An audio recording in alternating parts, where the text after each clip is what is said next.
everyone, it's Lynnea for LDRS Creative. Today we are going to be mixing, matching, and combining some products from the new Fall, Winter, and Holiday 2023 collection to create what I think is a really cute outdoors wintry scene. So I have the Through the Trees 4x6 stamp set, and that pairs perfectly with the Through the Trees slimline layering stencils. I'm also going to be bringing in the Christmas Tree Shopping 4x6 stamps and the coordinating dies. Let's go ahead and get started with the stenciling. Now the Through the Trees slimline stencils is a set of 3 stencils that layer together to create a tree line that is just absolutely gorgeous. There are etched lines on these stencils so that you can easily line them up.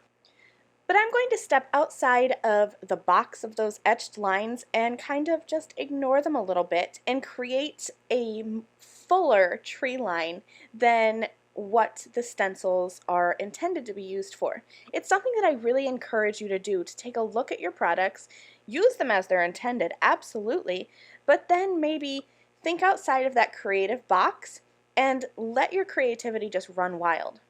So I'm starting here with that first stencil, and I have 3 shades of LDRS Creative Hybrid inks. I started with my lightest shade, which was Key Lime Pie, and then I lined up that second stencil, and for now I am following those etched lines. And this one is 4 Leaf. It's your classic Kelly green. So you'll see these tree lines start coming together. Some of the trees are going to overlap a little bit, and some of them are going to be standing off on their own. I'll peel up that second stencil, and then I'll bring in the third one and line that up, and I'm going to be using Olive Branch ink for this third stencil. Now after I peel up this stencil, I looked at my card and I thought that I wanted to have more trees. So this is where I kind of went rogue, and I just started mixing up the stencils. Some of them I chose just individual trees that I wanted to add to help fill out my design. So I looked at all the stencils, stencil 1, stencil 2, stencil 3, and I just brought in and mixed up all 3 of those colors. So here you see me, this is stencil 2, and I just kind of shifted left and right, brought in maybe 1 tree here, 2 trees there, and you can see how I filled in that whole tree line. I really didn't have any rhyme or reason. I just wanted to scatter those colors and the various shapes and patterns of the trees to create a really full background for my card. Now I wanted to help set the scene, so I added some Marina Madness Hybrid ink towards the top of my card. That's going to create my sky. And here I have Pistachios Aplenty, and that's going to be my ground. I wanted to have a cool color for my ground, something that would mimic freshly fallen snow, since that is the scene aesthetic that I'm going for, and I love minty greens as the ground for winter scenes. I think it's unexpected, but it really helps fit. So now that I have that background all ink blended, here's where I'm going to be bringing in the Through the Trees 4x6 stamps.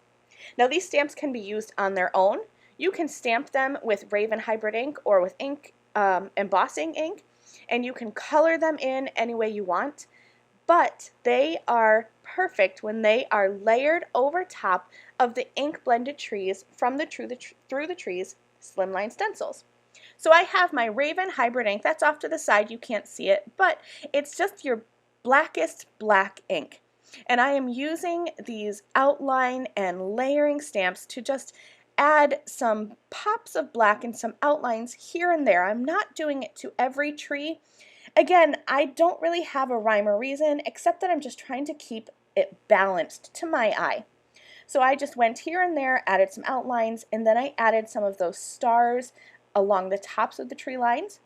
And then to help set that wintry scene, nothing is better than some silvery shimmer watercolor in the background. I set that panel aside to dry, and here's where I'm going to be bringing in the Christmas Tree Shopping 4x6 stamps.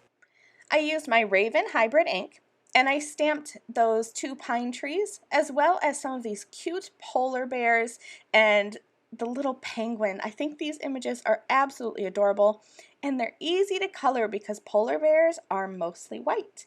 Now, nothing is stopping you from coloring these more of a warm gray or even browns. I just went with your basic polar bear white colors.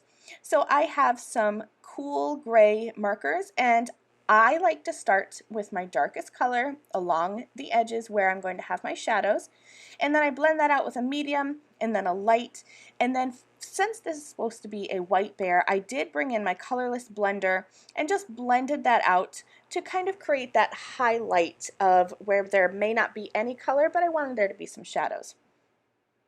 I also have some pine green colors that I'm going to be using to color in my trees. Again, I'm starting with my darkest marker, and then if I have a medium color, I'll go to my medium. If not, I go straight to my lightest color. I always encourage you to color with whatever medium is most comfortable for you and to color in whatever way is most comfortable for you. There are so many different ways to color. Some people like to start by adding an all-over lightest color to their image to saturate your paper, and then they go from medium to dark and then maybe even back to medium and back to light. Any way that you color is absolutely fine. I just like to color darkest to lightest because that's the way I learned. I find it easiest, and I find that I get the most depth of shadow that way. After I finished coloring all of those images, I went ahead and used the Christmas tree shopping coordinating dies, and I cut out those images. And before I add them to my card, I'm going to stamp a sentiment near the bottom of my panel. And this came from a new stamp set called The Stockings Were Hung.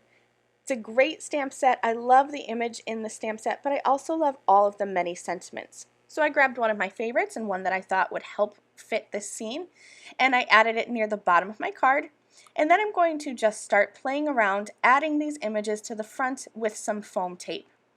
And here is my finished card. I hope that you love how this card came together. I hope it encourages you to take a look at these new products, use them how they're intended to be used, and then take them up a notch and step outside the box. Thanks so much for watching. I'll see you soon. Bye!